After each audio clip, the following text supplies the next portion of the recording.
안녕하십니까. 행복한 아침 이재용입니다. 안녕하세요. 정예인입니다. 오늘은 9월 9일 목요일이고요. 뉴스부터 몇 가지 확인해 보겠습니다. 충남 아산의 한 교회에서 코로나19 집단 감염이 발생했습니다. 충청남도는 아산시 배방읍 든든한 교회와 관련해서 천안과 아산에서 교인 등 77명이 추가로 확진됐다고 밝혔는데요. 지난 6일부터 이틀 동안 해당 교회 교인 11명이 확진돼서 검사를 받았고 이에 따라서 누적 확진자는 88명으로 늘었습니다.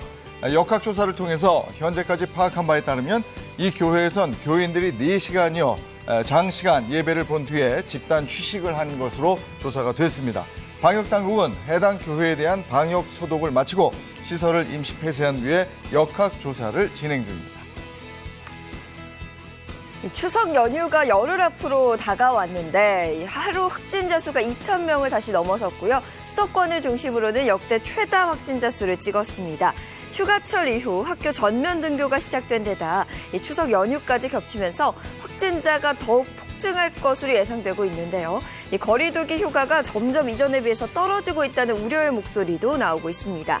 하지만 정부는 오히려 이번 주부터 백신 접종 완료를 전제로 이 사적 모임 제한을 일부 풀었습니다. 수도권은 백신 접종 완료자 포함해서 최대 6인이 사적 모임을 가질 수 있는데요. 여기다 이 섣부른 위드 코로나 언급으로 국민들에게 방역 완화라는 잘못된 신호를 주고 있다는 비판의 목소리가 나옵니다. 그런가 하면 국내 거주 외국인의 코로나19 확진도 잇따르고 있습니다. 지난 7월까지 서울시 누적 확진자에서 6.3%를 차지하던 외국인 비중은 한 달 만에 3%포인트 가까이 증가했습니다. 서울의 확진자 10명 중에 1명이 외국인인 겁니다. 공무원들이 외국인 밀집 구역에 찾아가서 백신 접종을 호소하고 있지만 강제 추방을 우려하는 불법 체류 외국인은 접종을 꺼리고 있다는 건데요. 우리 국민의 백신 접종률에 비해서 외국인의 백신 접종률은 현저히 떨어지고 있는데 불법 체류자도 여건만 있으면 무료로 백신을 맞을 수 있고 강제 추방하지 않는다고 합니다. 고강도 사회적 거리두기 조치에 항의하는 자영업자들이 어젯밤 차량 시위를 열고 방역 지침 전환을 요구했습니다. 전국 단위 차량 시위는 이번이 처음으로 어젯밤 11시부터 시작된 차량 시위 오늘 새벽 1시까지 서울과 부산 등 전국 9개 지역에서 진행됐습니다. 자영업자 3,000명 정도가 참여한 가운데 이들은 개인 방역 중심으로 방역 지침 전환, 신속한 손실 보상, 그리고 이 손실보상위원회에 자영업자 참가 등을 요구했습니다. 이어서 코로나19 현황입니다. 8일 0시 기준 신규 확진자는 2,050명으로 일주일 만에 다시 2,000명대로 올라섰고요. 누적 확진자 수는 26만 5천여 명으로 늘어났습니다. 한편 코로나19 백신 1차 접종자는 전날보다 57만여 명이 늘어나서 총 3,132만 3천여 명으로 집계가 됐고 2차 누적 접종 완료자는 1,880만 7천여 명으로 집계됐습니다. 네, 이어서 오늘 날씨 소식 전해드리겠습니다. 초가을을 맞아 대기가 습해진 가운데 오늘은 기온이 떨어지면서 아침까지 내륙 지역을 중심으로 안개가 짙게 끼는 곳 있겠습니다. 200m 이하의 짙은 안개가 끼는 곳 많겠고요. 그 밖의 지역에도 1km 미만의 안개가 끼는 곳 있겠습니다. 출근길 교통안전 주의하시기 바랍니다. 이어서 자세한 기온 보겠습니다. 오늘 아침 최저기온 15도에서 20도 사이로 출발하겠고요. 한낮 최고기온은 26도에서 30도 선까지 오르겠습니다. 전국적으로 쾌청한 날씨가 이어지면서 가을의 정취를 느낄 수는 있겠지만 내륙 대부분 지역에 일교차가 크게 나타나니까요. 오후 외출하실 때는 옷차림 신경 써주시기 바랍니다. 네, 9월 9일 목요일 행복한 아침 지금 시작합니다.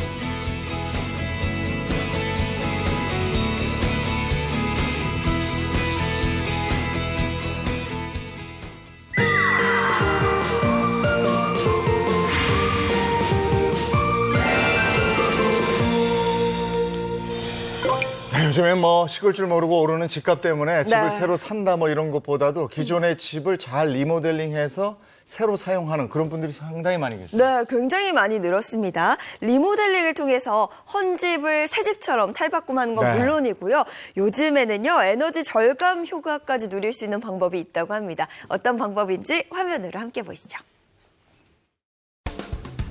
건물이 꽉꽉 들어차 있는 대한민국의 흔한 도심 풍경. 그런데 의외로 오래된 건물이 많다는 사실. 우리나라에 있는 건물 중에 약 90% 이상이 노후화된 건축물입니다.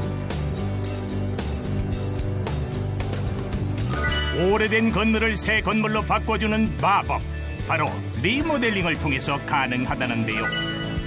새 집보다는 헌집을 구입해 리모델링을 통해 새 보금자리를 꾸린 사람들이 있습니다.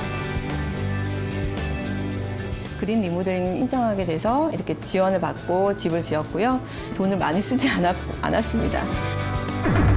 돈을 절약하며 리모델링을 했다는데 돈도 아끼고 환경도 생각하는 그린 리모델링의 세계로 지금부터 안내합니다. 수백 개의 섬들이 아름다운 꽃을 이루고 있는 물의 도시 여수. 바다와 녹음이 어우러지는 그야말로 살기 좋은 곳인데요. 한적한 주택가에서 만난 무슨 컨테이너? 카페인가 집인가 독특한 외관의 건물을 찾았습니다. 안녕하세요. 안녕하세요. 오래된 집을 새 집으로 바꿔 살고 있다는 정희영 씨. 집이 좀 특이한 것 같아요. 아, 네. 원래는 1층이었는데 기존 집을 원형을 그대로 유지하면서 2층을 구조체를 올린 거예요. 리모델링을 계획하고 지은 지 20년이 다 된 집을 구입했다는데요. 리모델링 끝에 이전의 모습은 거의 찾아볼 수 없는 새로운 집이 탄생했습니다. 자, 그럼 집 구경 한번 해볼까요? 아늑한 안방. 안쪽엔 실용적인 드레스룸 공간이 마련돼 있습니다.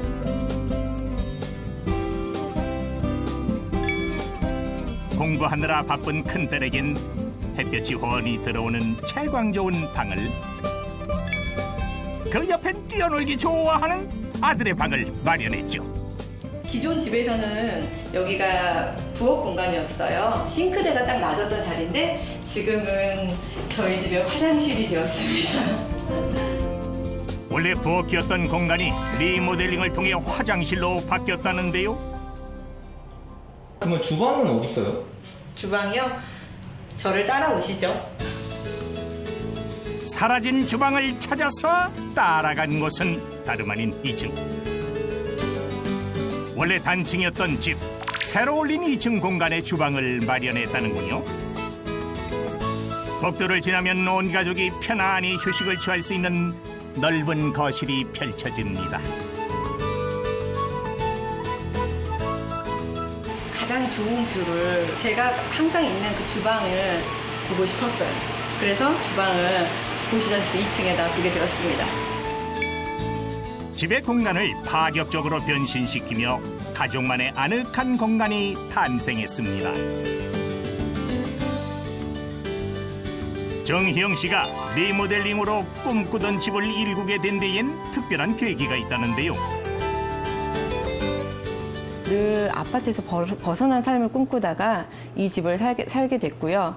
이 집을 우리 가족이 살기에 최적의 컨디션을 갖춘 공간으로 만들고 싶던 차에 그린 리모델링 사업을 알게 되었고, 이제 이자 지원을 통해 경제적인 부담도 덜게 되었습니다. 그린 리모델링이라고요? 그린 리모델링이란 노후 건축물을 리모델링해서 에너지 효율을 높이고 온실가스 배출량도 줄이는 친환경 리모델링을 말한다는데요. 정희영 씨의 집에도 친환경 리모델링의 기술이 활용됐죠. 바로 이 기계의 그 비밀이 있다는데요. 이게 바로 전열 회수 환기 장치로 세팅이 되어 있습니다. 창문을 열지 않고 실내에 항상 신선한 산소 공급이 될 수 있는 그와 같은 순환 장치로 이루어져 있습니다.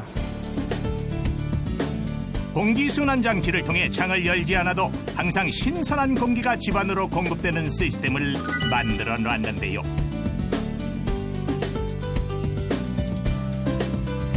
덕분에 리모델링 이전에 비해 냉난 방비가 훨씬 절약된다고 하네요. 우리나라에 있는 건물 중에 약 90% 이상이 노후화된 건축물입니다. 그러다 보니 온실가스 저감과 또 쾌적한 생활환경 개선을 위해서는 이러한 노후 건축물의 생활환경 개선이 반드시 필요한 상황입니다. 저희는 이런 노후 건축물의 개선 수단으로서 그린 리모델링 정책을 진행하고 있습니다. 한국토지주택공사에서는 노후된 건축물의 그린 리모델링을 지원하는 사업을 운영 중에 있답니다. 그린 리모델링을 통해 에너지 절감을 달성한 건축주에게 공사비에 대한 이자를 지원해 주는 거죠. 리모델링을 추진 중인 모든 유형의 민간 건축물일 경우에 사업 신청이 가능하고요. 에너지 절감률이 20% 이상일 경우에 3% 금융이자를 주거용 건축물은 5년, 비주거용 건축물은 10년 동안 지원합니다.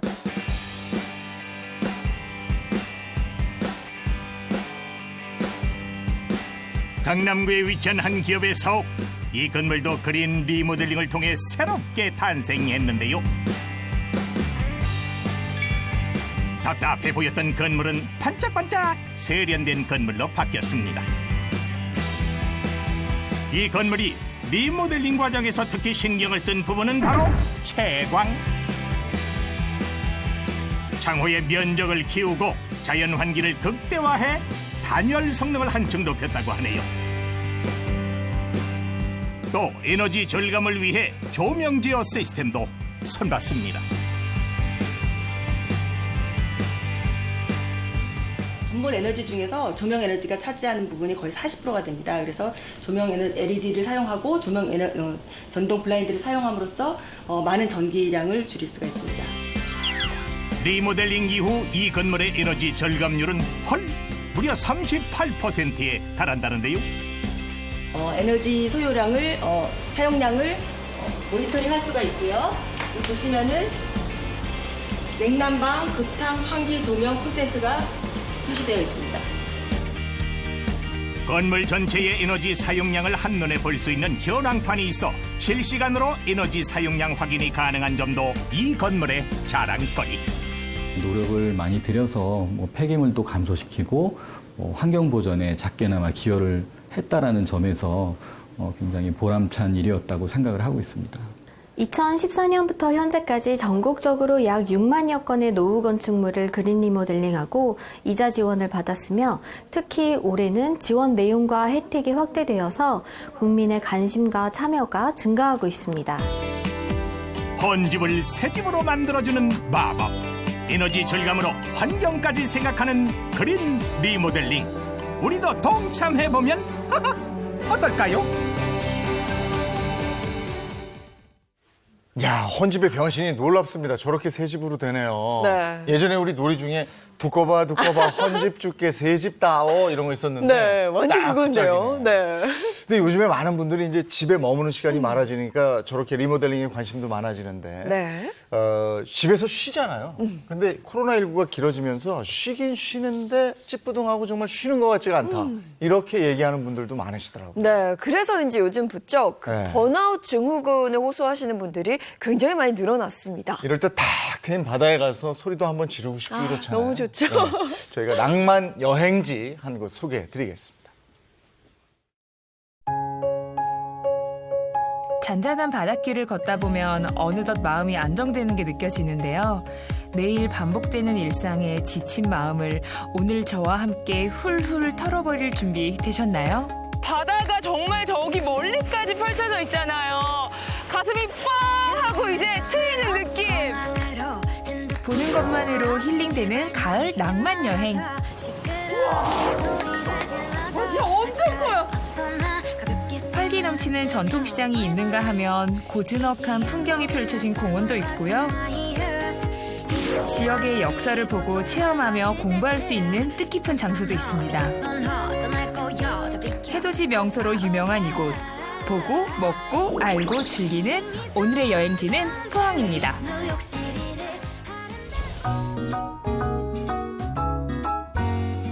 해와 달의 고장 경상북도 포항은 우리나라에서 제일 먼저 해와 달이 뜨는 해돋이 명소로 잘 알려져 있는데요. 그 밖에도 즐길 거리가 얼마나 많게요. 가장 먼저 소개할 포항의 랜드마크는 포항의 낭만과 힐링이 가득한 포항운하입니다. 포항운하 배 체험을 하면 포항을 한눈에 이렇게 볼 수가 있다고 하네요. 근데 여기는 바다 같기도 하고 강 같기도 하고 물맛이라도 봐야 되나? 궁금해지는데요? 물길에 낭만이 있는 포항운하는 도시 사이로 흐르는 물길을 따라 포항 곳곳을 둘러볼 수 있는데요. 자, 출발하겠습니다.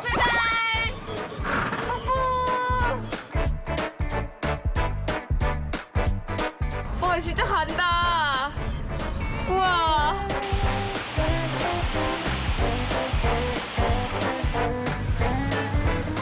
국내 최초로 도심 가운데 조성된 포항운하. 우리나라 고유의 아름다움과 유럽 감성을 동시에 느낄 수 있었습니다. 와, 이제 무더운 여름도 끝났고 시원한 가을이 나를 기다리고 있어. 행복해. 포항에서 즐기는 오감 만족 뱃놀이 체험. 지금부터 갈매기 체험을 할 수가 있겠는데요. 갈매기도 밥 줘도 돼요? 예. 여기 있는 갈매기들은 봄선 바꾸고 밥 차라고 생각을 하고 있습니다. 밥 차? 일단 던져주시기 바랍니다. 갈매기야! 그 체험 포인트는 바로 갈매기 과자 주기인데요.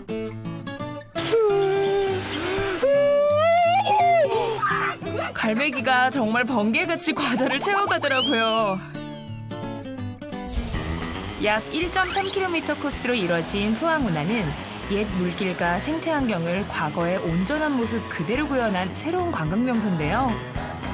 이곳이 더욱 특별한 이유는 마을 주민과 상인들의 도움으로 옛 물길을 다시 복원한 것. 서로 돕는 마음이 더욱 아름다운 경관을 만들어낸 것 같습니다.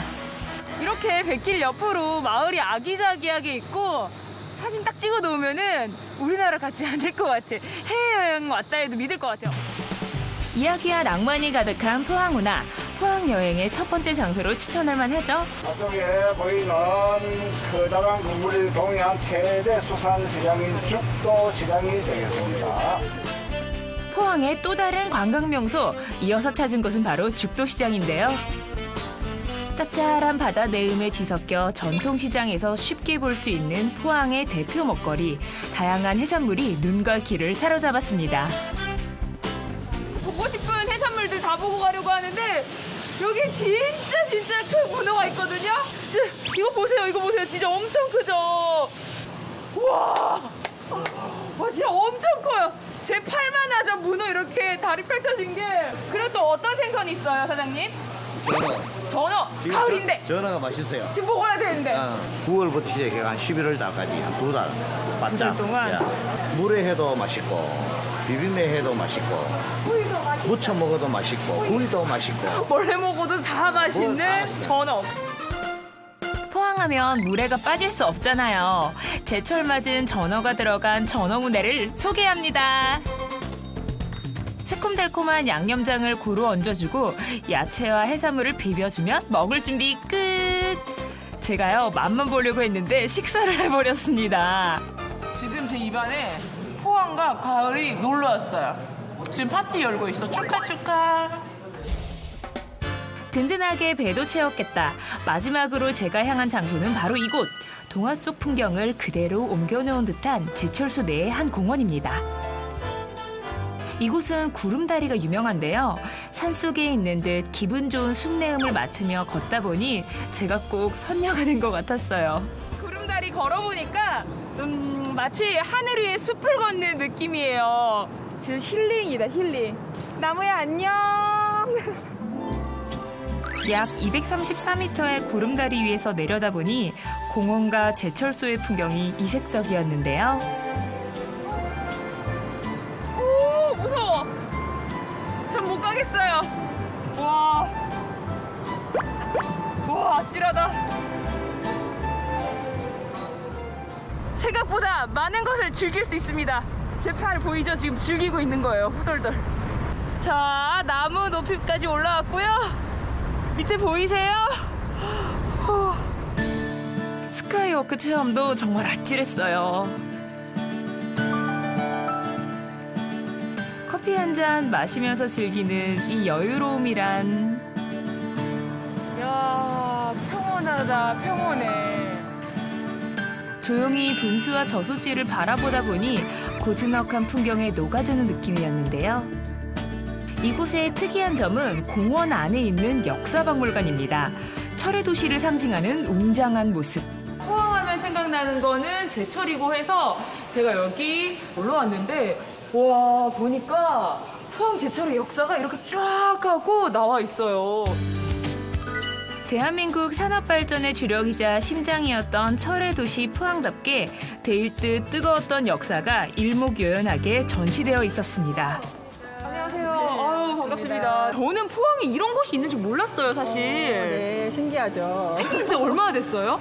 여기 파크르 38은 사실 올해 3월 31일 날 개장을 했고요.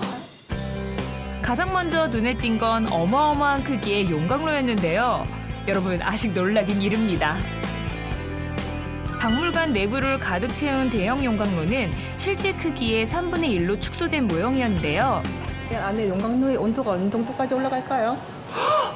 1538도요. 정답입니다. 네. 1538. 네, 원래 1500도까지 올라가는데 1538은 이 순철이 녹는 온도예요. 1538도. 박물관 관람을 하다 보니 마치 제가 시간여행을 온 것만 같은 기분이 들었습니다. 과거의 제철소를 그대로 복원한 사무실. 진짜 같죠? 시간이 멈춘 것만 같아 정말 묘했어요. 그 당시에 제가 살지 않았던 사람으로서 이렇게 재현해 놓은 거 보니까 신기하고, 네네. 저뿐만이 아니라 그 시대에 살지 않았던 아이들 같은 경우에도 신기할 것 같아요. 신기하죠. 옛날의 모습을 재현한 것에서 그치지 않고 첨단 기술을 도입한 예술 작품도 있었는데요. 과거와 미래가 만나 눈이 즐거워지는 시간이었습니다.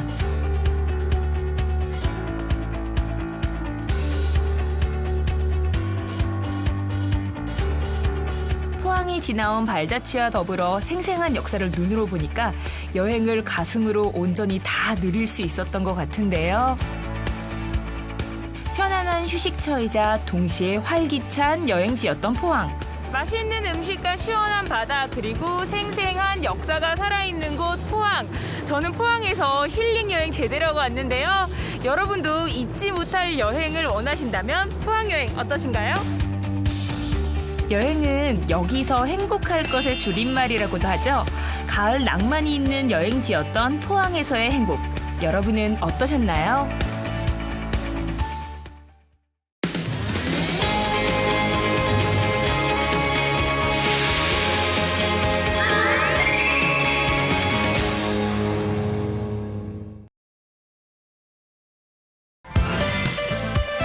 경제 오늘의 주제는요. 빌라 백채 우르르 경매로 화곡동에 무슨 일이입니다.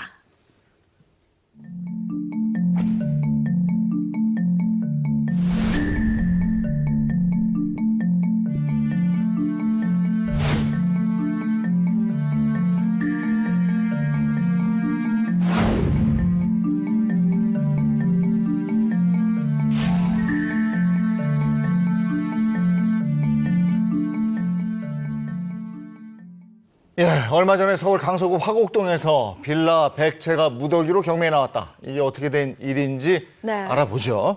예, 정철진 경제평론가, 방송인 박수림 씨 함께했습니다. 어서 오세요. 네, 안녕하십니까. 네, 어서 오세요. 자, 저희가 한번 자세히 짚어볼 텐데요. 우선 앞서도 말씀드렸다시피 경매 건수가 그럼 100건이 넘는다 이런 얘기가 되겠네요. 네, 한 경매 사이트에 의하면요, 지난달 25일 기준으로 강서구 화곡동의 다세대 연립주택 중에 경매가 신청된 건수가 111건. 자, 그중에서도 실제로 진행되고 있는 건은 모두 105건이라고 합니다. 근데 이는 지난 7월 전체 73건 진행에 50건이었던 것에 비하면요, 눈에 띄게 높아진 그런 수치입니다. 화곡동 일대 월간 매각 진행 건수가 100건을 넘어간 것도 올해 8월 달이 처음이라고 합니다. 강서구의 8월 다세대 연립주택 전체 경매 건수가 125건임을 고려해 보면 89%가 화곡동에 몰렸다. 이렇게 생각하시면 됩니다. 네. 특히 이제 누가 경매를 신청했나, 경매 신청인이 중요한데요. 그렇죠. 대부분 이런 경매 같은 경우에는 이제 돈을 빌려줬던 대출기관, 금융기관이 기다리다 이제 경매에 넣는 경우가 많은데 이번에 8월 달을 보면 임차인, 그러니까 세입자가 이걸 경매에 맡깁니다라는 네. 그런 비중이 엄청 높아졌다는 거예요. 네. 보통 세입자가 경매로 저 물건을 내놓는 경우는 한 10% 안팎인데 8월에는요, 이 세입자, 임차인이 내놓은 경매 신청인 비중이 50%가 그러니까 절반은 세입자가 내놨다는 건데 결과적으로 무슨 문제가 생겼구나라는 걸 추론할 수가 있겠죠. 그러니까 지금 전세 보증금을 못 받기 때문에 못 받는 상황이기 때문에 이렇게 된 거 아니에요? 네, 바로 그겁니다. 왜 세입자와 임차인이 저 경매를 내놨겠습니까? 전세 보증금을 돌려받지 못해서라고 추론이 가능한데 바로 이곳이 서울 이 화곡동이죠. 강서구 화곡동의 세모녀 빌라 사기 사건의 핵심 지역이었습니다. 세모녀가 약 수백 채, 몇백 채라고 하는데요. 빌라 세입자들에게 전세 보증금을 받았겠죠. 이것을 그냥 가지고 잠적했던 그런 사건입니다. 네, 세모녀 이 전세 사기 사건 보다 구체적으로 좀 알아볼까요? 네, 수백 채의 주택을 소유하고 있습니다. 그런데 세입자들에게 전세 보증금을 돌려주지 않아서 의혹을 받은 50대 어머니 김 씨, 32세, 29세 두 딸 세모녀에 대해서 지난 5월 경찰이 사기 혐의 등으로 수사를 시작을 했습니다. 2017년부터 지난 4월까지 이들이 보증금을 돌려주지 않아서 주택도시보증공사가 대신 보증금을 지급한 건수가 130건입니다. 피해 금액이 무려 300억에 이릅니다.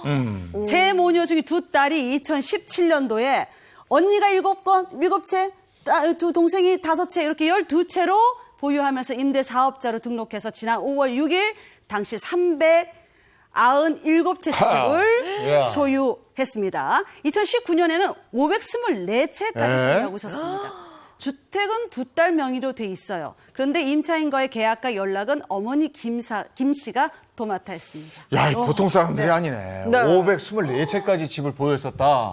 아니 도대체 어떻게 이렇게 많은 집을 보유할 수 있었던 거예요? 일단 기술적으로는 가능합니다. 우리가 갭 투자라고 해서 전세가 있잖아요. 우리나라는 또 매매가가 있는데 그 차이만 가지고 집을 소유할 수 있다라는 걸 생각해 볼 수가 있는데요. 특히 신축 빌라 같은 경우에는 이 매매가, 시세가 잘 모릅니다. 이 빌라 시세는 잘 결정이 되지 않기 때문에 전세가를 높이 불러서 상대적으로 비싼 전세 보증금을 받은 다음에 집을 하나 사게 된 거예요. 그 돈을 가지고 이런 방식으로 이제 수백 채를 소유하게 됐다라고 볼 수가 있을 것 같고요. 나중에 이제 세입자가 2년 만기가 되건 4년 만기가 돼서 전세금 빼주세요 할 때는 없다. 당신 이거 그냥 가져라 이 집을. 내지는 아예 그러면 전세보증보험 들었냐고 물어본 다음에 국가에서 전세보증보험금으로 이걸 커버해라라고 요구를 했다라고 하는데요. 조금 이따 또 말씀드리겠지만은 이 세모녀가 실은 바지 사장일 가능성도 굉장히 높다라는 점이 있다가 누가 따로 있다는 거예요, 그러면? 그러니까 그렇죠. 그럴 수도 있다. 그럴 수도 있다는 얘기인데. 그러면 지금 이 화곡동에서 벌어지고 있는 경매 대란, 이게 어떻게 보면 세모녀 사건의 여파일 수도 있겠다라고 보여지는데요. 앞으로 빌라 시장에는 그럼 어떤 영향을 미치게 될까요? 최근엔 아파트값뿐만이 아니라 빌라 가격도 굉장히 많이 올랐는데 지금 화곡동 같은 경우에는 이 물량이 대거 경매 시장에 나오지 않았었습니까? 그런데 이 낙찰률, 매각률이 굉장히 떨어지는 것 같아요. 그렇게 되면 이제 또 가격을 떨어뜨려서 다시 한번 또 경매를 걸고 하지 않습니까? 그래서 아마도 이 화곡동과 이 지역의 이 빌라 매매 시장에는 좀 악재, 가격은 좀 저 지역만 좀 떨어질 그럴 가능성이 매우 높습니다. 최근에는 서울의 신축 빌라 중에서 그러니까 그 전세가가 매매가보다 높은 소위 얘기해서 깡통 주택이 늘고 있다 이런 얘기던데. 깡통 주택이 뭐냐? 좀 전에 말씀하신 대로 담보대출과 전세보증금이 매매가보다 웃도는 그런 전세 형태를 좀 비유적으로 한 얘기입니다. 지난달 올해 지어진 서울 신축 빌라의 상반기 전세 거래량을 전수조사한 결과 전체 보세요. 2,752건 중에 27%에 가까운 739건이 매매가 대비 전세가 비율입니다. 전세가율을 90% 웃돈 것으로 나타났죠. 특히 전세값이 매매가와 같거나 더 높은 경우도 20%에 달했다고 합니다. 어느 지역이 주로? 지역별로 보면은 이제 강서구, 도봉구, 금천구 이런 지역들이 깡통 전세. 다시 한번 말씀드리지만 집값이 있고요, 전세값이 있는데 이 전세가율이 90%를 넘어서는 그런 이제 주택이 굉장히 많았었는데요. 화곡동이 실제적으로 또 강서구에서는 많습니다. 비중이. 그건 아마도 저 세모녀의 저 수백제 빌라와 연관이 있지 않나 보여지는데 화곡동 같은 경우에는 같은 규모의 한 빌라가 매매가와 전세가가 같은 금액, 가령 한 3억 500만 원에 동시에 이루어지게 되는 저 정도 같은 경우에는 저기에 살았던 전세 세입자는 굉장히 위험하죠. 나중에라도 그런 경우가 있었고 도봉구와 금천구에서도 전세가율이 90%가 넘는 그런 빌라들이 많이 있는 것으로 좀 파악이 되고 있어서 저렇게 전세가율이 굉장히 높은 지역들에 대한 주의보 함께 나옵니다. 네. 그럼 이 깡통주택은 왜 이렇게 늘어나고 있는 걸까요? 일단은 요즘에 이제 다들 전세를 원하잖아요. 네. 월세보단 전세를 원하는데 아파트 같은 경우에는 임대차 3법 뭐 이런 것들의 영향으로 전세가 거의 없습니다. 그렇게 되면 세입자들은 어디로 눈을 돌리겠습니까? 빌라 쪽으로 또 그렇죠. 가게 될 것 같으니까 이제 빌라에도 전세 품귀 현상이 나와서 저렇게 높은 가격, 매매가 대비 80% 90%인데도 이제 세입자들은 돈을 지불하고 저기에 또 전세를 살게 되는 겁니다. 그러니까 지금 얘기하셨지만 서울에서 뭐 아파트 매매는 물론이고 전세 구하는 것도 굉장히 어렵다고 그러잖아요. 네. 그렇습니다. 서울의 아파트 전세 가격 상승세가 좀처럼 이게 진정될 기미가 안 보입니다. 2017년 당시 2,500만 원이었던 강남구 3.3제곱미터의 당 아파트 평균 전세 가격이 올해 8월 역대 처음으로 4천만 원 넘어섰습니다. 가격이 무려 60%나 뛴 거죠. 네. 강북권의 아파트 전세 역시 중간값이 5억 원을 돌파했다고 합니다. 네, 그만큼 이제 서민들의 주거 부담이 커져가고 있는 거고요. 상대적으로 좀 저렴한 빌라로 눈을 돌리고 있다 이렇게 네. 보여지는데요. 요즘 들어서 이 깡통 전세 사기 피해도 급증하고 있다고 합니다. 그러니까 이 깡통 전세 관련해서 국민청원이 145건이 올라와 있을 정도로. 네. 국민청원의 한 세입자가 깡통 전세 피해를 입었다면서 눈물의 글을 올렸는데 제가 한번 가져와 봤거든요. 실온 전셋집을 빌라로 마련한 20대 후반의 A씨입니다. 깡통 전세로 신용불량자 신세가 될 처지에 놓였습니다 하면서 전세금 1억 3천만 원 집에 대출 9천만 원 들여서 2년을 거주한 후에 만기가 돌아왔습니다. 하지만 집주인의 집이 경매로 넘어가서 돌려받을 돈이 한 푼도 없기 때문이라고 하는데 A씨는요. 건물을 매입한 사람은 한 달 안에 이사를 가라고 독촉해 왔고요. 대출금도 못 갚는 상황에 하루하루 눈물을 흘리면서 대책 없는 날들로 살아왔습니다. 집주인은 현재 연락도 되지 않아서 돈 한 푼 못 받고 저희 부부는 신용불량자가 될 상황이라면서 울분을 토했습니다. 그 이게 돈 한 푼 못 받고 이게 보증금 떼일 네. 수 있어서 이 깡통 전세 위험하다는 거잖아요. 그렇습니다. 이제 살 수는 있겠지만은 전세 계약도 이제 만기가 되면 뭐 세입자 이사를 가야 되는 거 아니겠습니까? 그때 집주인에게 보증금을 돌려주세요 할 때부터 이제 사건이 커지게 되는데요. 저렇게 전세가율이 높은 경우에는 의심을 해봐야 되죠. 집주인도 아마 저는 투기성 거래를 했을 가능성이 높고 거기에 집주인이 대출까지 받았던 그런 경우에는 뭐 저 집이 경매로 넘어간다 하더라도 세입자는 자신의 보증금을 다 못 받을 가능성이 굉장히 높은데요. 특히 빌라 같은 경우에는 시세가 안 나옵니다. 또 하나 아파트에 비해서 그걸 살려는 거래 수요도 많지 않기 때문에 특히 이제 세입자들의 피해가 아주 극대화되고 있죠. 네. 실제로 집주인이 전세 세입자한테 전세 보증금을 돌려주지 못한 이 사고 사례가 7월에 굉장히 많이 올랐답니다. 그럼요. 주택도시보증공사에 따르면요. 전세보증금 반환보증보험 사고 건수가 7월 한 달 259건, 금액으로 따지면 654억 원으로 금액과 건수 모두 월간 기준으로 역대 최다를 기록했습니다. 전세보증금 반환보증보험이라는 게 있습니다. 그러니까 집주인이 임차 계약 기간 만료 후에도 전세보증금을 돌려주지 못하면요. 주택도시보증공사가 집주인 대신에 세입자에게 보증금을 지급해주고 나중에 구상권을 행사해서 집주인에게 청구하는 그런 상품입니다. 집주인 대신 국가가 대신해서 전세금, 그러니까 갚아준 전세금이 매년 기하급수적으로 늘어나고 있는데 보십시오. 2016년 26억에 시작합니다. 2017년에는 34억, 조금 올랐죠. 2018년에 583억으로 좀 많이 오릅니다. 네. 그런데 놀라지 마십시오. 임산부도 잘 보셔야 돼요. 깜짝 놀랍니다. 2019년 2,836억 원까지 올라가요. 갑자기 더 뛰어요, 여기서. 작년은 8월 기준으로 3,015억 원까지 올라갔습니다. 네. 엄청나죠. 근데 궁금한 게 이 신축 빌라에 유독 깡통 주택이 많은 이유는 뭘까요? 그렇죠. 이 전세 보증금 사기 사건을 보면 항상 동일한 패턴이 있는데 네. 신축 빌라라는 단어가 꼭 나옵니다. 네. 빌라도 그냥 빌라가 아니라 신축 빌라라는 말이 굉장히 많이 나오는데요. 네. 일단 새롭게 딱 짓고 난 저런 빌라는 그래서 제가 앞서도 말했지만 시세라는 게 없어요. 애매합니다. 그 옆 빌라를 맞추기에는 좀 다르죠. 왜냐하면 면적도 다르고 또 새 거잖아요. 네. 그렇기 때문에 이제 시세를 조작할 수 있는 이제 그런 상황이 많이 나와서 저 신축 빌라에서 그런 전형적인 깡통 전세 사기 사건들이 굉장히 많이 나오고요. 이제 또 하나가 이제 아예 하나의 팀을 이루는 저런 사기단들이 저는 신축 빌라에 굉장히 많이 나옵니다.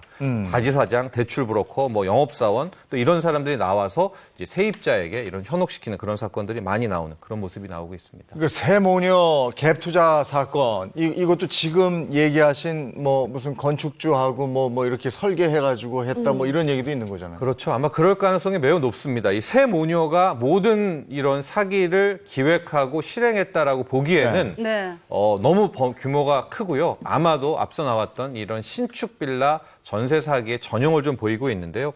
가령 이런 겁니다. 이제 빌라는 누군가 지었을 거 아니겠습니까? 네. 그게 건축주예요. 네. 건축주 입장에서는 한 채당 2억 원만 받아와라. 이제 분양사. 저기 이제 사기 팀장이겠죠. 네. 그런 사람한테 얘기하면은 알겠습니다라고 해서 이제 그 사기단이 집주인 역할을 할 바지 사장을 고릅니다. 그런데 집주인 역할을 할 저 세모녀 같은 경우에는 그냥 나중에 신용 불량자가 되던 전과자가 되던 상관이 없는 사람인 거예요. 명의만 빌리게 되는 거죠. 그런 다음에 저 분양 사기단 같은 경우에는 이제 건축주는 2억만 받아오라고 했잖아요. 2억 5천 혹은 2억 6천. 마진은 자기들이. 마진을 먹고 이제 그 집주인은 누구로 하냐? 세모녀로 딱 이름을 바꿔주는 거예요. 그럼 이제 선의의 세입자가 와서 전세 계약하러 왔습니다라고 할 때 이제 그 세모녀가 등장을 해서 제가 집주인입니다. 라고 해서 이제 사인을 하면서 전세가로는 2억 4천을 받겠죠.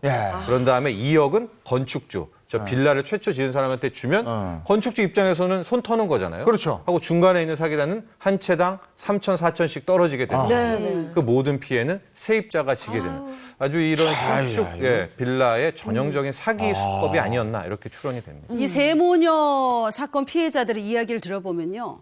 시세보다 좀 비싸. 근데 신축이니까 원래 다 그래요. 그러니까 그렇습니까? 맞아요. 부동산 관련 지식이 없으니까 의심할 수조차 없었던 거죠. 그러니까 이 부동산 관련 경험 없는 사회 초년생들 같은 경우는 이게 사기인지 진짜인지 진짜 가짜인지 이걸 구분을 할 수가 없거든요. 그러니까 또 빌라 시세 같은 경우는 정확하게 알 수 없다는 그런 좀 악용해서 요 세 모녀가 그런 나쁜 짓을 한 거예요. 딱 걸렸어. 그 말씀하신 사회 초년생 아니면 뭐 신혼부부 같은 경우도 사실 이 서울의 집값이 워낙 비싸다 보니까 빌라로 눈을 돌렸다가 이렇게 안타까운 일을 겪을 수 있는 거거든요. 어떻게 하면 좀 이 피해를 막을 수 있을까요? 일단 할 것은 해야 되겠죠. 첫 번째 같은 경우에는 전세가율이 높은, 그러니까 즉 집값 대비 전세가가 높은 곳은 피하는 게 좋습니다. 근데 신축 빌라니까 시사가 없지 않느냐? 그럼요. 발품 팔아야죠. 그러니까 주변 동네 다 가면서 비슷한 면적 찾아서 진짜 시세가 어떻게 돼요? 이런 것들 좀 확인하는 그런 자세가 필요할 것 같고요.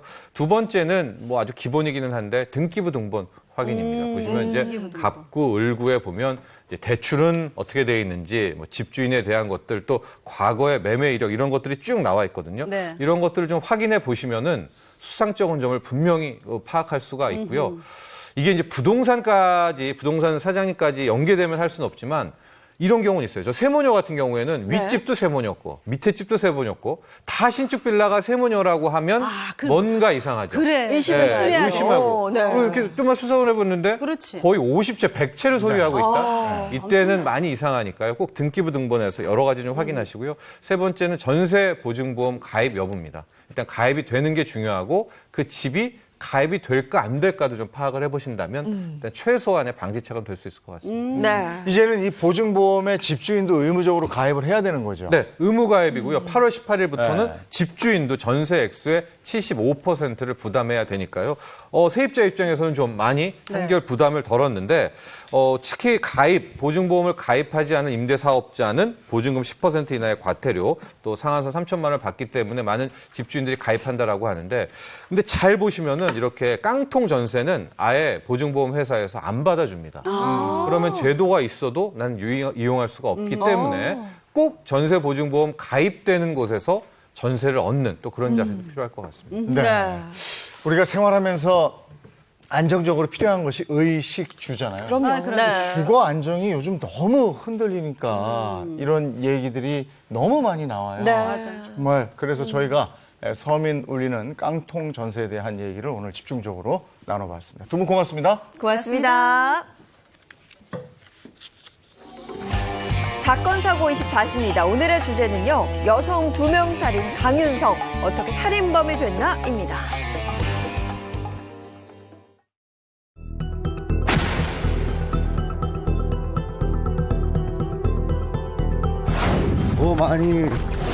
내가 더 많이 죽이지 못한 게 한이 된다. 당연히 반성 안 하지 사야 될 것 같은데.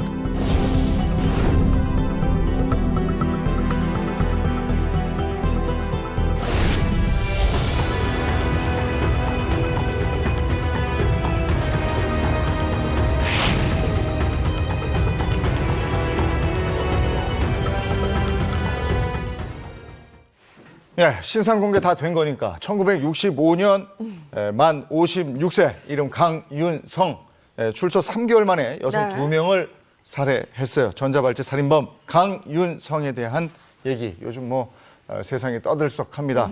자세한 얘기 승재현 형사정책연구원 연구위원과 나눠보도록 하겠습니다. 어서 오세요. 네, 안녕하십니까. 네. 자, 먼저 지난 화요일 강윤성이 검찰에 송치됐죠. 검찰에 송치되는데 죄명이 좀 들으면 섬뜩할 죄명들이 많습니다. 첫 번째 강도살인, 그다음에 살인 예비, 그리고 그 신용카드로 물건 사는 게 있어요. 요거 이제 사기, 그다음에 그 신용카드는 여신전문금융업법 위반, 그 전자발찌 빵 끊었으니까 네. 전자장치 부착 명령 위반 이렇게 6가지 범죄로 검찰에 송치됐습니다. 유 시장 수감 중에도 뉴스 봐서 다 아시겠지만 아주 난동을 부렸죠? 네, 맞습니다. 이게 참 강윤성 보면 자기의 이익을 위해서는 어떠한 일도 할 수 있는 굉장히 목적지향적인 사람인 듯하게 보이는데요. 유치장에서 담요가 필요하다 이래서 이렇게 담요를 좀 달라라고 이야기를 했대요. 네. 사실 굉장히 불안하고 답답한 시기인데 자기 몸이 추워서 담요를 돌라고 했다는 것도 저는 굉장히 여유로운 모습이라고 보였고 네. 문이 빵 열리니까 지키고 있는 경찰관들에게 폭행을 했다라고 이야기를 합니다. 아마 빨리 주지 않았다는 이유겠죠. 그래서 이 부분 경찰관에게 폭행했기 때문에 공무집행방해로 추가 기소 예정이라고 합니다. 그럼 그동안 있었던 일 한번 자세히 한번 짚어볼까요?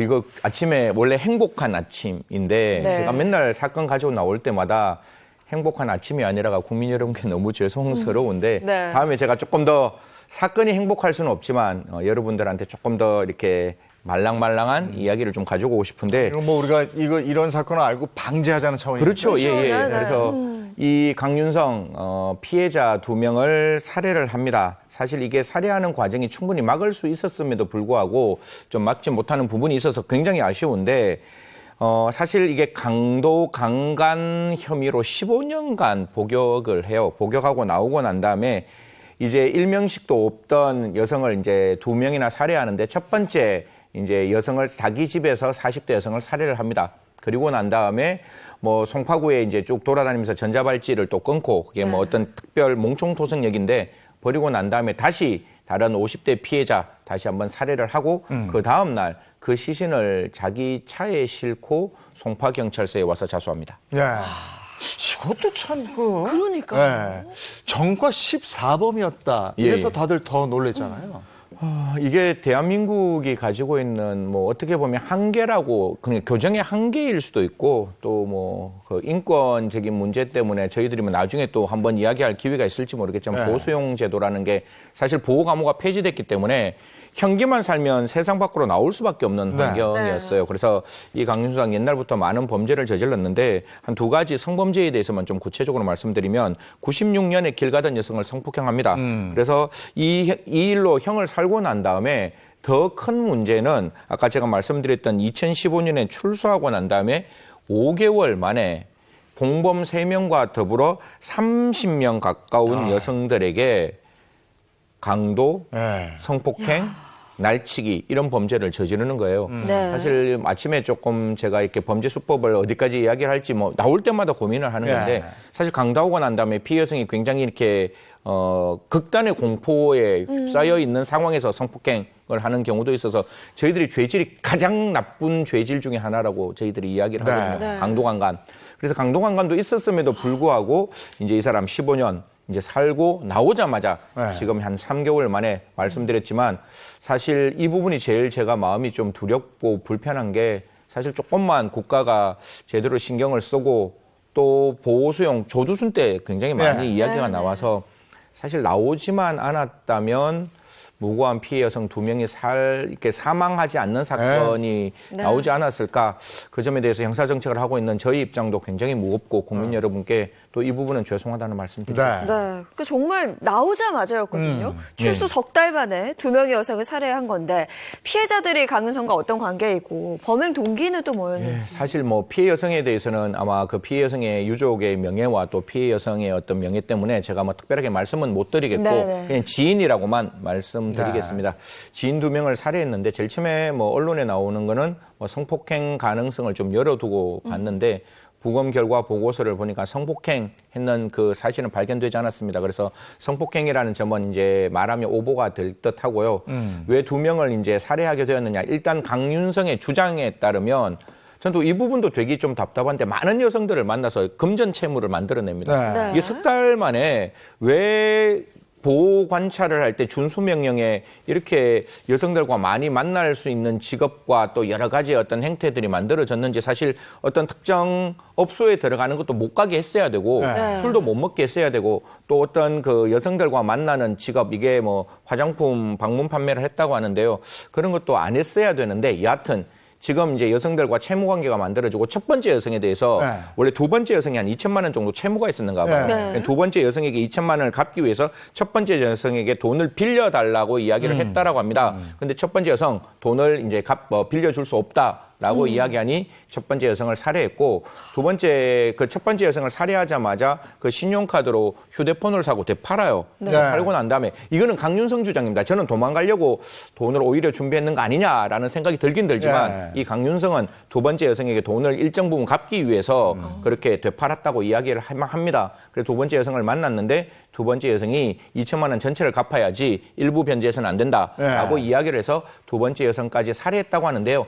이거는 강윤성 주장이기 때문에 경찰이 이 주장이 맞는지 제가 봤을 때는 분명히 흉기를 준비하고 절단을 하고 렌트카를 하고 이렇게 돈을 일정 부분 준비했다면 오히려 도주를 하기 위한 그 자금을 마련했는 거지 피해자에게 갚는다? 저는 조금 이해가 안 되는 부분이거든요. 그래서 강윤성 주장이니까 아까 조금 말씀드렸지만 강윤성은 자기가 자기의 목적을 위해서는 어떠한 거짓말도 할 수 있는 사람이기 때문에 경찰이 잘 수사해야 된다고 생각합니다. 근데 지금 보니까 뭐 이것저것 사서 그 범행을 준비한 거잖아요. 그럼 이거는 우발적인 게 아니고 계획적인 범죄 아닌가요? 제가 이 사건 사실 지금 피해 사실 공표가 안 되고 있어서 저희들이 이렇게 사실 사건을 이렇게 딱 들여다볼 때 퍼즐이 하나, 둘, 세 개 요 정도밖에 없어서 이게 뭐 계획이다, 계획이 아니다 정확히 말씀드리기는 어렵지만 경찰 쪽도 계획이라고 이야기를 하고 저도 계획성이 분명히 있다라고 이야기를 드릴 수 있는 게 예를 들어서 피해 여성을 살해하기 전에 전자발찌를 끊기 위한 절단을 하는 거는 살 수는 있는데 그 다음 시간에 흉기를 준비를 해요. 그럼 흉기를 준비했다는 거는 당연히 계획성이 수반되어 있는 일이기 때문에 첫 번째 여성과 집에서 살인이 일어났을 때 그 흉기가 직접적인 사인은 아니지만 흉기를 사용했다라는 이야기들이 나온다면 첫 번째 살인은 충분히 계획살인이다. 이거는 공소유지가 가능할 듯하게 보이고요. 과연 두 번째 여성 만나는 과정에서 이 두 번째 여성도 채무 면탈을 위해서 이 여성을 살해하려고 생각을 했다면 두 번째 것도 지금 강도살인으로 변할 수 있는 가능성이 있어요. 사실 채무 면탈 목적 살인이 될 수 있기 때문에 그래서 이런 부분을 조금 열어놓고 바라본다면 제가 봤을 때 두 번째 여성은 그냥 만나서 돈을 갚지 않아서 우발적으로 살인을 했다라고 이야기를 하고 경찰도 이 부분은 조금 더 수사를 한다라고 생각하니까요. 이런 두 가지 부분을 조금 잘 들여다봤으면 좋겠습니다. 첫 번째 여성 살해하자마자 신용카드를 가지고 물건을 샀는 부분 이것도 강도살인이 될 수 있는 부분이거든요. 저희들은 죄명은 그냥 강도살인으로 나왔기 때문에 첫 번째 여성에게 강도살인을 적용했는지 두 번째 여성에게 강도살인을 적용했는지 여하튼 지금은 알 수 없지만 제가 만약에 공소유지를 한다면 첫 번째 여성, 두 번째 여성 둘 다 강도살인죄로 공소유지할 수 있는 가능성은 있다 이런 말씀드립니다. 그리고 또 차를 빌리잖아요. 렌터카. 이것도 지인을 통해서 미리 했다고 하죠. 그 차 종 뭔지 아세요? 차종 방금 H사 거던데요? 나왔던 H사 GV80. 그러니까 이게 아니 지금 기초생활수급자 글쎄. GV80이 과연 필요한가? 저도 GV80 타고 싶거든요. 그 지인한테 GV80을 빌렸대요. 그래서 네. 어떻게 이야기하는가 하면 내가 사업을 하기 위해서 GV80이 필요하다. 하루만 빌려달라. 네. 그러니까 여기서부터 저는 이게 너무 좀 제 마음에 불편한 게 이게 화장품 판매 대리점을 만들기 위해서 아마 이런 일을 했을 것 같아요. 네. 제가 이거 확인이 안 되는 부분이라 조심스럽지만 그래서 GV80을 빌려서 그 GV80을 가지고 막 이제 운전하고 다녔는데 문제는 GV80 28일 날 딱 발견이 됩니다. 네. 그러니까 도망 다니는 과정에서 28일 날 이제 발견이 돼서 그 자동차가 발견이 돼서 네. 발견되고 난 다음에 그 자동차를 열기 위해서 3시간 정도 고생을 했대요. 그리고 고생하고 난 다음에 그 지인이가 그냥 경찰에 돌려줍니다. 돌려주는데 사실 3시간 동안 열려고 노력했다면 차 안에 무엇이 있는지를 한 번 정도는 이렇게 서치는 해야 되잖아요. 네. 근데 그걸 서치 안 하고 28일 날 돌려줬는데 그 안에 전자발찌를 끄는 그 장비와 흉기가 있었는 거예요. 네. 아까 제가 언뜻 말씀드렸잖아요. 흉기를 사용했다면 흉기는 분명히 증거의 목적이고 살인이라는 상황이 만들어질 수도 있었잖아요. 그러면 28일 날 발견됐으면 29일 날 이 살인은 또 막을 수 있는 또 네. 하나의 브릿지가 이게 만들어질 수가 있는 네. 거예요. 그래서 경찰이 그건 아쉽다라고 네. 뭐 분명히 이야기를 하고 있지만 조금만 더 신경을 썼으면 어떨까? 뭐 어차피 반론권 차원에서 경찰의 입장을 말씀드리면 경찰은 이 강윤성이가 범죄자라는 걸 인식하지 않고 신고를 합니다. 지인이 네. 신고를 해서 그 교정을 하시는 분이 신고를 해서 이 사람이 자살의 위험, 그러니까 극단적인 선택의 위험이 있으니까 이 사람을 좀 찾아달라고 이야기해서 그 경찰의 입장에서는 그 사람의 신원 파악이 더 중요했지 범죄 상황이 중요한 것은 아니었다. 이렇게 이야기는 합니다. 네. 근데 그 강윤성 여성 2명을 살해하고 추가적으로 범행을 시도한 그런 흔적이 또 나왔다면서요? 네네. 이 부분도 참 되게 좀 섬뜩한 부분인데요.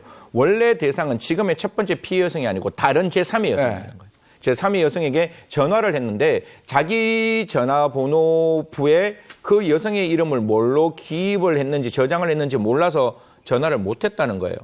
이것도 저는 되게 좀 이상하잖아요. 아니 그냥 이름을 그대로 기입하면 되지. 이게 누군지를 모른다는 건 두 가지거든요. 사람이 너무 많았다든가 아니면 그것을 다른 사람으로 이렇게 바꾸어서 했어야 되는가. 그렇게 됐어야 되는데 사실 첫 번째 그 여성에게 전화를 했는데 전화번호를 몰라서 못 찾아 전화 못하고 그리고 첫 번째 여성 사망에 이르게 하고 살인하고 난 다음에 다시 이 여성 전화번호 찾습니다.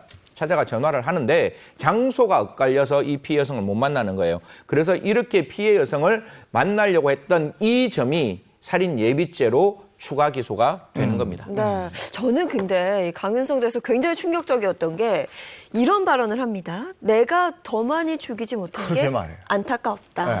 그러니까 추가 살인을 뭐 할 수도 있었다 이런 사실 얘기 아닐까요? 이 부분은 조금 별개로 놓고 봐야 될 것 같아요. 제가 네. 뭐 사실 강윤성을 이런 데가 이제 뭐 프로파일러 선생님들이 많이 말씀을 하시는데 사람 보지 않고 말하는 게 제일 두려운 일이거든요. 제가 그냥 받는 첫 번째 강윤성의 저 레토릭은 그냥 자기를 그냥 나타내기 위한 나르시즘, 자기의 쇼잉 이런 네. 느낌이고 무차별적인 무동기적인 살인을 했으면 저런 지금 같은 상황이 만들어지지 않죠. 지금 같은 상황은 자기와 금전적 관계가 있는 피해 여성들만 이렇게 만나서 살인을 했기 때문에 사회적인 분명히 뒤에도 이제 굉장히 사회에 대한 적대감을 이야기하는데 사회에 대한 적대감이나 무동기 무차별적 살인은 그냥 내가 굉장히 큰 범죄자야. 라는 어떤 레토릭이 지나지 않는 것이지 그 이야기가 저 세 번째 여인을 사망하기 위한 하나의 레토릭이라고 보는 거는 또 조금 다른 부분이 있어서 저런 부분에 가끔 제가 그런 이야기를 합니다. 범죄자 심리에 우리가 너무 끌려 들어갈 필요는 없다.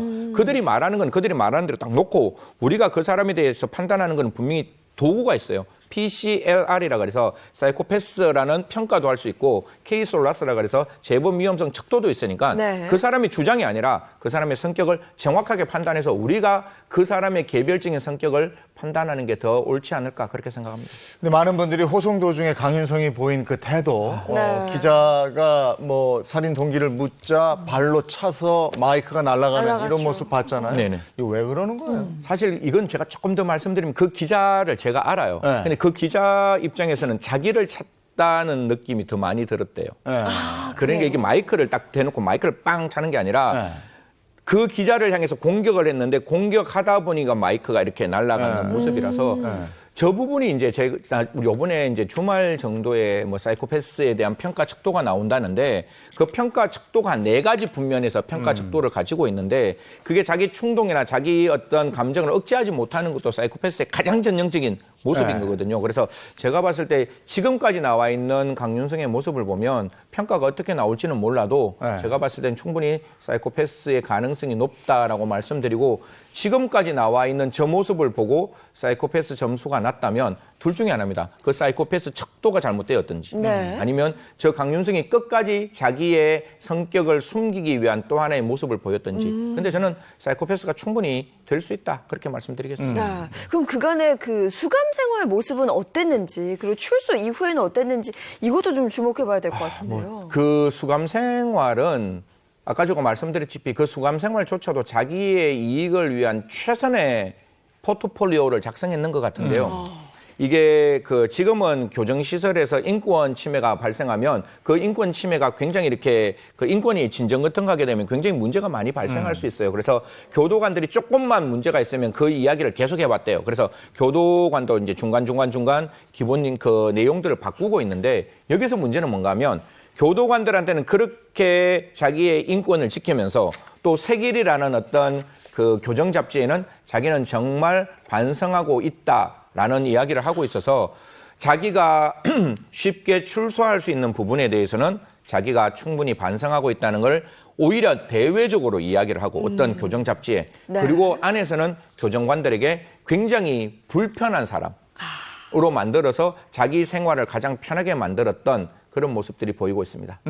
수감 기간 동안에 정보 공개 청구만 70여 건, 뭐 소송 걸고 막 이랬다면서요? 그러니까 안에서는 뭐 굉장히 자기가 굉장히 대단한 사람이라고 이야기를 하고 자기만 따라오면 굉장히 편한 생활을 할 수 있는 듯한 모습을 많이 보여서 그런 모습들을 보면 교정시설 안에서도 자기가 자기를 위한 모든 일을 다 했다라고 생각합니다. 네, 출소 이후에는요, 또 과거 범행을 좀 자랑하듯이 이야기를 하고 다녔다고요? 그러니까 지금 나와 있는 사람들 보면 특히 가장 대표적인 게 그 안에 있는 이야기 조금만 한 번만 더 해드리면 안에서 책을 하나 출판을 하는데 책을 출판하는 것도 어떻게 출판하는가 하면 자기에게 있지도 않는 그 자기와 관계도 없는 사람을 자기 부인이라고 얘기하고 자기와 관계도 없는 사람을 딸이라고 이야기해서 이 이야기를 책으로 만들어서 우리 부인과 딸에게 뭔가 보상을 해주기 위해서 이런 책을 짓는다라고 그 작가까지 속여서 저 책을 만들고 나와서도 언제나 그런 이야기를 했대요. 금전에 대한 허언증이 굉장히 심했다는 이야기들이 나오고 있어서 어떻게 보면 왜 저런 사람, 지금도 그게 제가 갖고 있는 물음표인데 왜 저런 사람이 사회에 저렇게 버젓하게 나와 있을까라는 생각은 왜 나왔을까라는 의문은 지울 수가 없습니다. 아니 그리고 나오자마자 각종 정부 지원금 다 받아 기초생활수급 이렇게 했다면서요? 네네. 그러니까 이 부분도 사실 조주순 때도 그런 생각이 많이 들었는데 제가 봤을 때 이게 기초생활수급자로 국민 세금을 저렇게 무차별적으로 주는 것보다는 저는 일을 해야 된다고 생각을 하거든요. 그래서 우리가 갖고 있는 법무원호공단이라는 곳이 있어요. 갱생보호를 하는 그 공단에서 정말 제대로 된 어떤 취업을 조금 시켜서 자기의 노동으로 자기의 생활비를 벌어야지 그냥 무작정 기초생활수급자라고 해서 사실 그 최저임금 유사한 금액을 받을 수가 있거든요. 그래서 그런 부분들은 조금 국가가 좀 시스템을 좀 바꿔야 되지 않느냐라는 생각을 합니다. 출소한 지 3개월 만에 여성 2명을 살해했어요. 근데 전자발찌 차고 있었단 말이죠.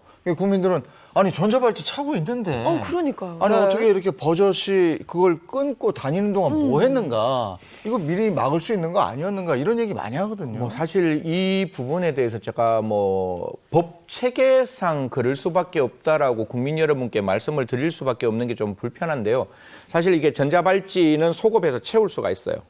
채울 수가 있는데, 그럼 전자발찌 차고 나면 뒤에 있는 또 보안 처분이 한 2가지 정도가 있는데, 첫 번째가 과연 이 사람을 성범죄자 알림이 2에 알릴 수 있느냐라는 측면이 있는데, 성범죄자 알림이 2에는 이 범죄 이후에 이 제도가 만들어졌는 거예요. 그러다 보니까 성범죄자 알림이 2에 이 사람의 신원 정보가 안 올라가는 거예요. 그러니까 이 사람은 전자발찌만 차고 있었지 그 어디에 가더라도 내가 누군지를 알 수가 없는 거예요. 그러다 보니까 허언증이 더 심해지는 거죠. 나는 이런 사람이고 내가 억울하게 교도소 갔고 나는 정말 정의로운 사람인데 국가의 시스템이 잘못됐고 이렇게 이야기하면 그 사람 말을 믿을 수밖에 없잖아요. 성범죄자 알림이 2에 올라가면 딱 이름만 쳐보면 너 아니잖아. 너 성범죄잖아. 이럴 수 있는데 그런 부분이 없었고 사실 그 전자부착 명령을 내리는 판사께서 이런 말씀을 합니다. 판사님이 이 사람이 재범의 위험성이 없었는 것은 시설에서 15년 동안 가두어져 있었기 때문에 시설 안에 있었기 때문에 재범을 저지르지 않았지 세상에 나왔다면 충분히 재범의 가능성이 있다라는 이야기를 하세요. 네. 그리고 이제 전자발찌 부착 명령을 하는데 그러면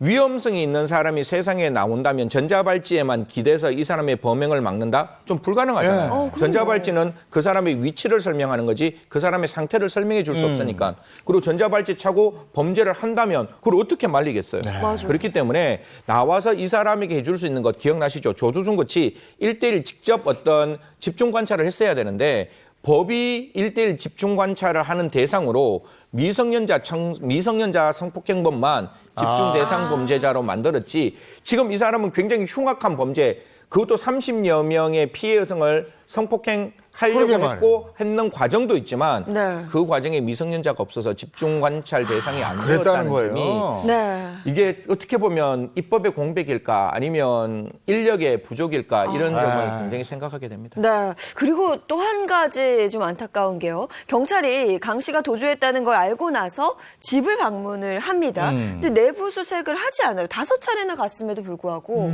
이 부분에 대해서는 일단 적법 절차에 대해서 먼저 말씀을 드릴게요. 혹시 어제 특정 유튜브 사건이 굉장히 세상을 떠들썩하게 만들었는데 특정 유튜브 사건에서는 분명히 들어가서 문을 따고 문을 열고 들어가잖아요.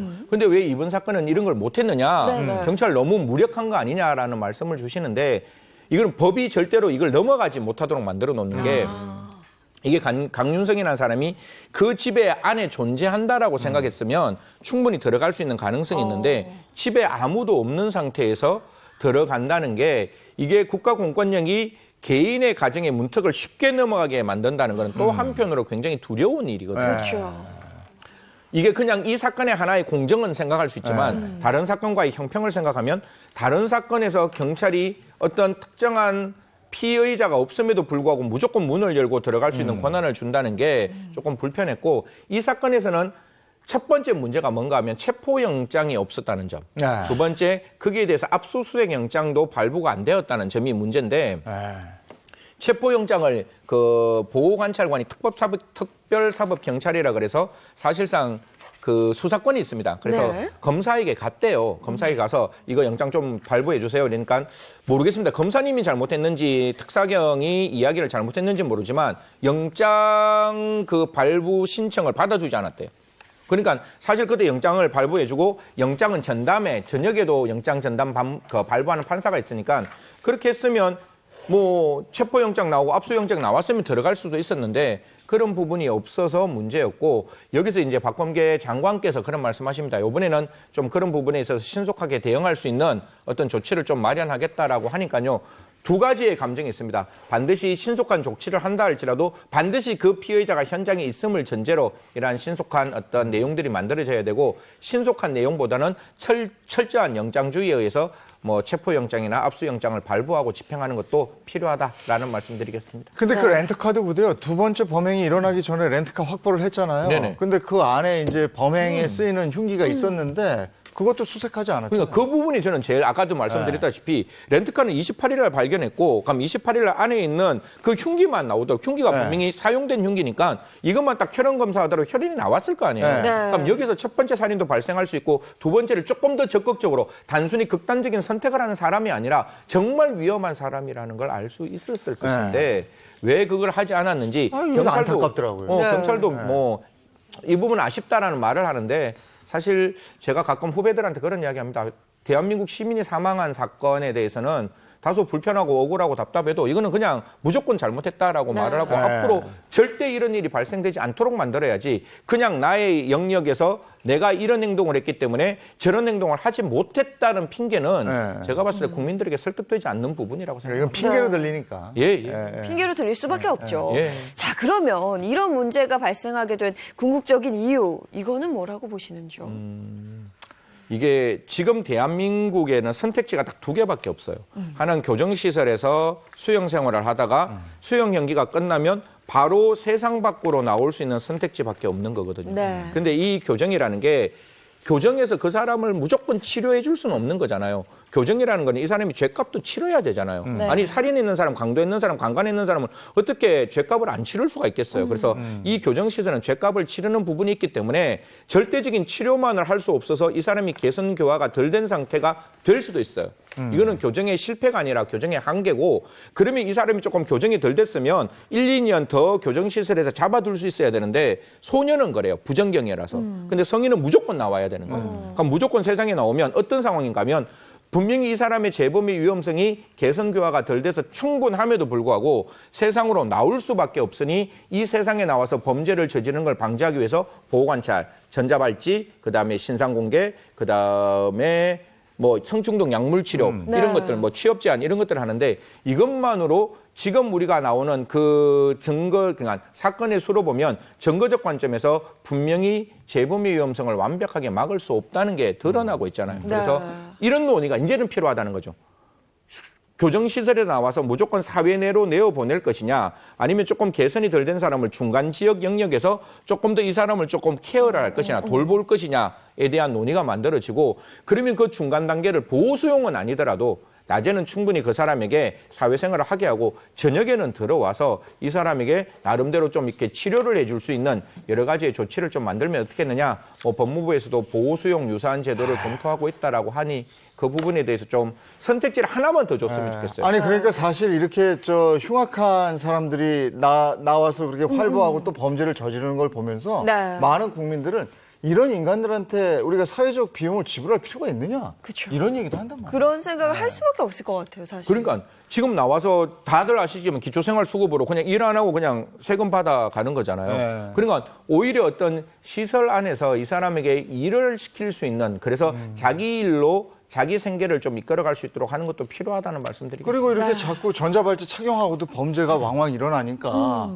전자발찌 이게 무슨 소용이냐 이런 얘기도 하거든요. 사실 전자발찌는 굉장히 효과적이에요. 이게 왜 효과적인가 하면 안 찾는 것보다 찾는 게 훨씬 더 효과적인데, 그 문제의 근본은 뭔가 하면 전자발찌 차고도 범죄를 저지를 수 있을 만큼 재범의 충동이 높은 사람까지 전자발찌에 기대고 있다는 거예요. 그렇기 때문에 전자발찌가 결국 만능의 잣대는 아니니까요. 전자발찌가 효과적인 사람에게는 전자발찌를 취하게 하고, 전자발찌로 충동이 억제되지 않는 사람에게는 또 다른 어떤 시설 내 처우가 필요하지 않을까 생각합니다. 근데 그 지난달에 김포에서도 비슷한 사건이 있지 않았어요? 마창진?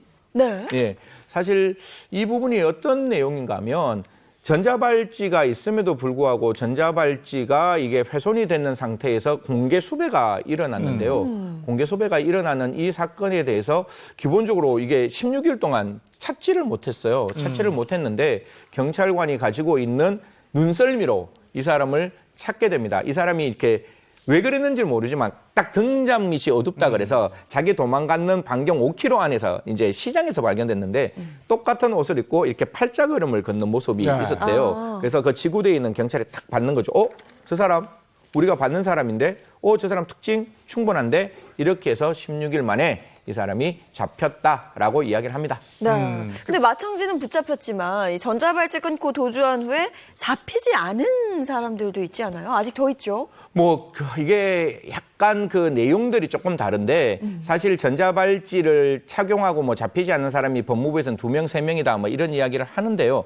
결국적으로 전자발찌를 끊고 도망가고 난 다음에 지금까지 찾지 못한 사람은 분명히 있으니 이게 어떻게 돼야 되는가 하면, 우리가 전자발찌를 강하게 만들자, 끊기 힘들게 만들자는 게, 제가 생각하는 첫 번째는 전자발찌가 아무리 끊어지지 않게 만든다 할지라도 범죄를 예방할 수는 없어요. 하지만 전자발찌를 딱 끊는데 한 30분 정도 걸린다면 전자발찌 끊는 순간 경보가 올라갈 거잖아요. 나 전자발찌 끊기고 있으니까 빨리 그 보호관찰관이나 경찰관들이 가서 이 사람을 잡을 수 있도록 전자발찌는 분명히 굉장히 끊어지기 어렵게 만드는과 동시에 딱 신호가 오면 바로 출동해야 되는 거예요. 지금도 몽총토선행에서 그걸 끊는데 얼마만큼 빨리 끊어진지는 모르겠지만 적어도 끊어지는 신호가 딱 오는 순간 적어도 10분 내로 갈 수 있는 거잖아요. 그럼 그때까지 추적이 삑삑삑삑삑 나올 거란 말이에요. 그러니까 그 순간에 이 사람을 잡아야지. 그냥 툭 하고 끊기게 만드는 거는 끊고 난 다음에 도망갈 수 있다. 가장 문제는 전자발찌를 차고 성폭행을 했어요. 그리고 난 도망가고 싶어. 근데 나의 위치 추적이 돼. 전자발찌를 끊고 싶어. 끊는 게 1, 2분 내로 끊는다면 진짜 오리무중으로 빠질 수 있잖아요. 그래서 전자발찌를 강하게 만들자는 이유는 전자발찌가 끊기는 그 순간 안 끊기게 만들어서 이 사람의 위치를 파악하고 전자발찌를 끊는다는 거는 결국 그 사람이 도망가겠다는 의중이 명백히 드러나니까 현행범이거든요. 7년 이하의 징역. 그러니까 송계순간에 좀 잡으러 갔으면 좋겠다라는 말씀드리겠습니다. 지난번에 뉴스 보니까 그 편의점에서 그 보호감찰관이 가니까 때리더라고요. 아, 맞아요. 폭행을 행사하더라고요. 기가 막히더라고요. 그거. 사실 뭐 나오는 사람들이 워낙 다양하다 보니까 좀 그런 부분들은 국민들 입장에서 굉장히 불편하고 어제 뭐 뉴스에 보면 미성년자 성폭행했는 사람이 자기 집에서 다시 미성년자 불러서 전자발찌차고 다시 성폭행했는데 주소가 달라가지고 그렇게 됐다는 일들도 많이 나와서 좀 이런 부분들 좀 우리 모든 사법당국이 하나의 뜻으로 좀 국민을 보호하는 데 앞장섰으면 좋겠습니다. 그런데 성범죄자 재범 비율은 얼마나 돼요? 사실 성범죄자가 이게 경량이라 그래요. 이게 무슨 말인가 하면 그냥 우리가 일반적인 사람들은 성충동을 억제하잖아요. 다 억제하는데 그 성충동이 억제되지 않는 사람이거든요. 그렇기 때문에 그게 치료되지 않으면 성충동은 똑같이 일어나는 거예요. 그러니까요. 그리고 제가 이게 뭐 방송에서 말씀드리기 그렇지만 성폭력 범죄자들은 그 상황을 굉장히 자기 나름대로 판타지라고 생각합니다. 그렇기 때문에 이런 사람들의 성충동은 재범의 역할도 분명히 높지만 제가 생각하는 거는 교화 안 된 사람이 사회에 나와서 선량한 피해자에게 피해를 입히면 그건 국가가 책임져야 되는 부분이거든요. 사실 그 뒤에는 첫 번째 사건은 못 막을 수 있어요. 하지만 두 번째 사건보다는 국가가 막을 수 있으니까 그 부분 좀 국가가 더 유념해 주셨으면 고맙겠습니다. 이 사건을 보면서 좀 안타까운데 한두 지점이 아니에요. 그러니까요. 예, 사건 사고 24시 여기까지 하겠습니다. 고맙습니다. 고맙습니다. 오늘도 그러려나? 어제 하늘 기가 막히더라고요. 정말 예쁘더라고요. 너무너무 예뻤어요. 특히 비가 내리고 난 후여서 더 예쁜 게 아닌가 싶었는데 오늘도 하늘 표정 대체로 맑을 걸로 보이거든요. 하늘 한번 올려다볼 수 있는 여유 가지셨으면 좋겠습니다. 좋은 하루 보내시고요. 저희는 내일 아침 7시 30분 더 알찬 소식 가지고 돌아오겠습니다. 행복한 아침, 행복한 하루 되십시오. 고맙습니다. 고맙습니다.